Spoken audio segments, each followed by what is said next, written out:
Hello there and welcome back to DaveTech. In today's video, I'll be showing you how to use the Bear Player app on Android TV. Now, if you don't have this app, I need you to go to the channel, browse through to see a lot of methods, downloading and installing applications on Android TV, TV Box, Google TV, or any device running Android operating system. When you have the video downloaded and you've understood how to install the app, and once installed, open it up.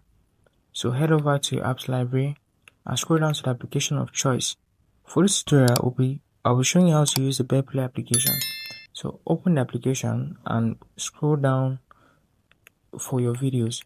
Now you can access your videos directly from here or from the folder. So scroll down to folder and you see the clusters on either movies, screen recordings, or other categories.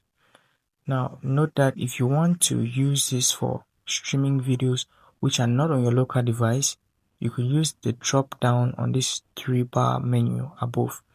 Clicking on it, you find network. If you click on network, you can put the streaming link right here and click play. That will allow you to stream videos which are not hosted on your local device but hosted online. If you found value in this tutorial, hit that like button, subscribe to the channel for more content just like this.